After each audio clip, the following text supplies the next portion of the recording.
Hi everyone, it's Lisa. Welcome to Easy Does It in week 6. If you like to watercolor, I've got some great tips for you today. Lots and lots of people have purchased these Aqua Painters and they're fabulous because it eliminates using a paintbrush and a cup of water, no drips. Just give you a quick overview on how they work. They do come in a 2-pack with Stampin' Up! For $16.95.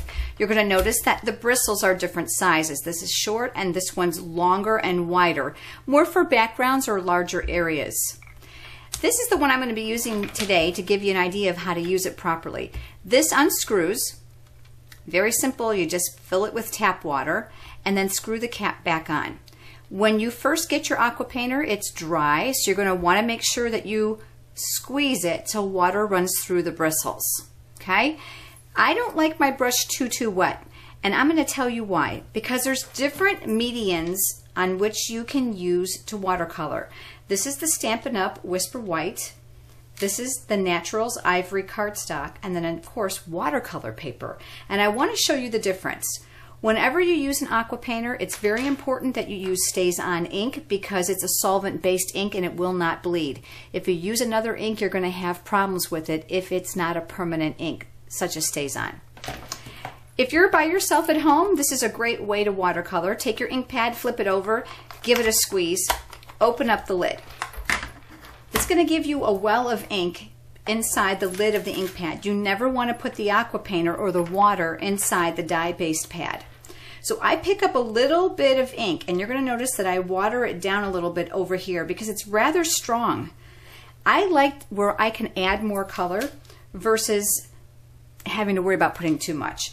I start on the outside. I'm going to need a little bit more. Start on the outside, and I'm going to work my way in.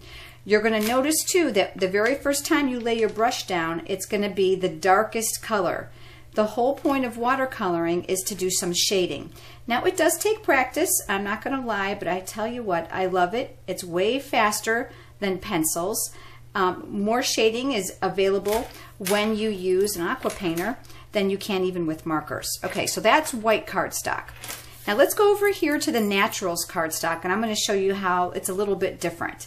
You're going to lay your color down. Do you already see how it's a little bit more absorbent than this one was over here? So again, on the outside, and then I'm going to work my color in. A little bit different. And then last but not least, really my favorite is watercolor paper because obviously it's meant for this. It is very, very absorbent.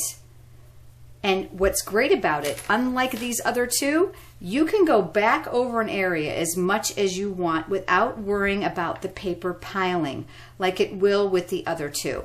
So that's the difference between the papers, and this is how you use the Aqua Painter. I think it's pretty easy.